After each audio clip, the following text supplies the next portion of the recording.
everyone, welcome to today's Explainer. We're diving into a business concept that is absolutely crucial, one that can literally make or break a company. We're talking about organizing. If you've ever wondered how massively successful companies manage to run so smoothly without collapsing into total confusion, well, you are in exactly the right place. Let's get right into it. To really wrap our heads around this, let's talk about a young entrepreneur named Raj. Picture this. Raj has this massive dream of building his own company. He's super excited, he's got brilliant ideas, and he even put together a small, incredibly hardworking team. But when they actually hit the ground running, things completely fell apart. Team members were forgetting their tasks. Simple everyday meetings were turning into heated arguments. And deadlines, they were missing those left and right. Raj was totally exhausted and just baffled. He kept thinking, my team is working so hard, so why are we getting zero results? The truth? It was just total, utter chaos. To solve Raj's problem, and honestly, the exact same problem faced by thousands of startups, we're going to break down these 6 core concepts. 1. The power of organizing. 2. Steps to organize work. 3. Choosing an organizational structure. 4. Formal versus informal organizations. 5. Delegating authority for growth. And 6. Centralization versus decentralization. Think of this as your complete roadmap for turning chaos into a well-oiled machine. Section 1. The power of organizing, turning chaos into order.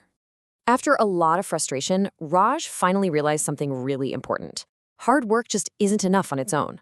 A company desperately needs a strategy and order. And that brings us to our core definition. Organizing isn't just about keeping your desk tidy.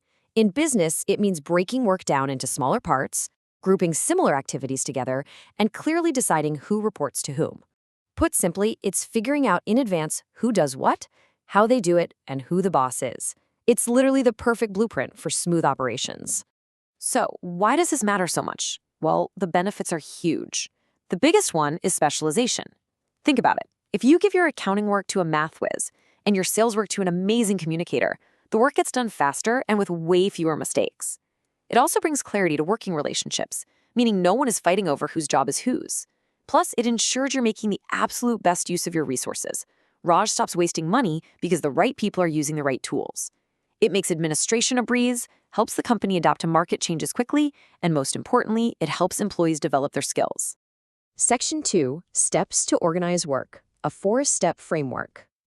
Now that Raj knows why organizing is essential, how does he actually do it? It all comes down to a simple 4-step framework. Step 1. Identification and division of work. You take the massive workload and break it down into small, manageable tasks so nothing gets repeated. Step 2 is departmentalization. This just means grouping similar tasks together, like tossing all the sales activities into a sales department and money matters into finance. Step 3 is the assignment of duties.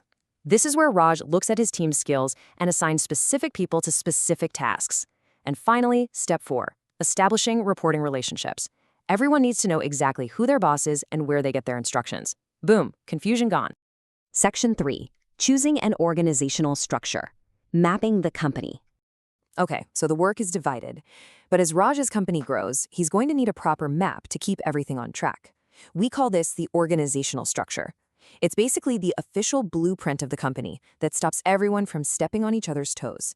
It clearly defines the hierarchy, who the bosses are and who the workers are.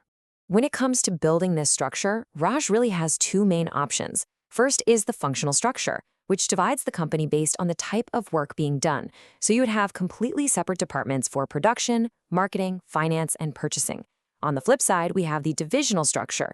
This divides a company by product lines. So if Raj invents new things down the line, he might have one entire division just for textiles, another for cosmetics, and maybe even one for medicines.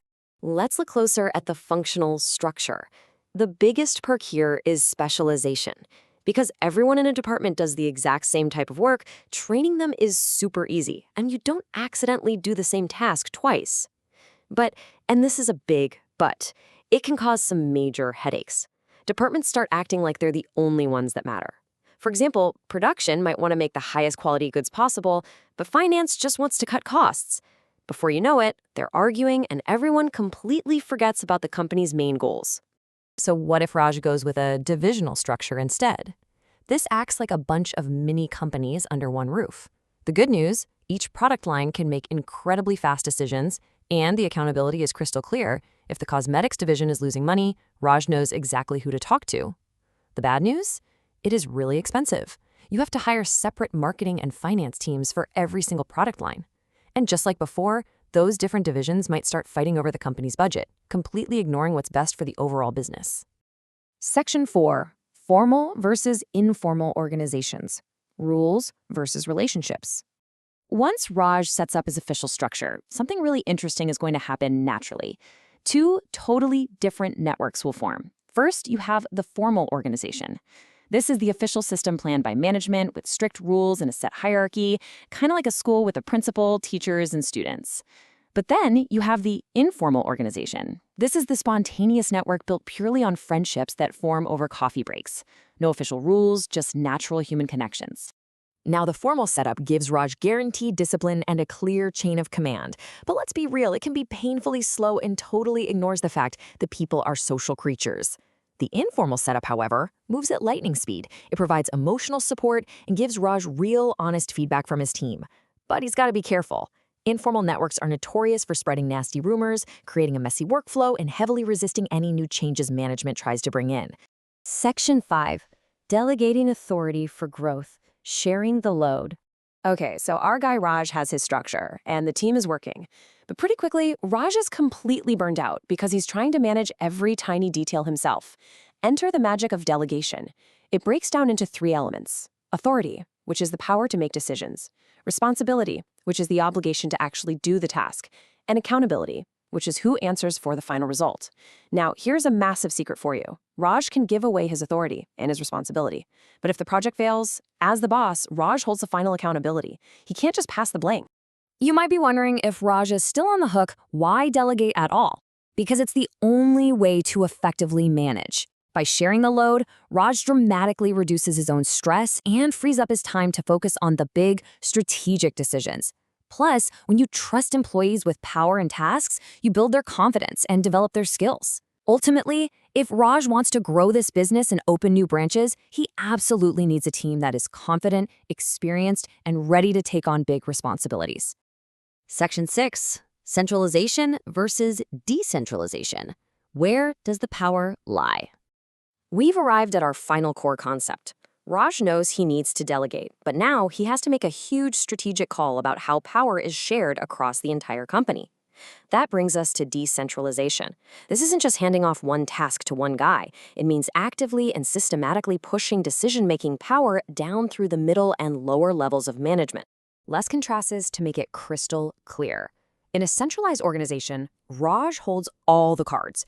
Every single important decision stays right at the top with him. But in a decentralized organization, he distributes that power. He actually trusts his lower-level managers to make their own calls so they aren't knocking on his door asking for permission every 5 minutes. Going with decentralization is a total game changer. It sparks initiative. Employees suddenly feel valuable and confident. Decisions are not only made way faster, but they're usually much more practical because the people actually doing the ground-level work are the ones making the calls, not some boss in a corner office. It takes a massive workload off top executives like Raj and makes evaluating performance so much easier because you can clearly see exactly how well a manager handles their own power. So there you have it, the complete roadmap to organizing, from breaking down the very first tasks to making those massive structural decisions. I want to leave you with a thought-provoking question to chew on. As Raj's company eventually grows from a small-town startup into a massive multinational empire, which specific organizational structure and delegation style do you think will save him from slipping right back into that old chaos? Think about it, apply the concepts we just broke down, and I'll catch you in our next explainer.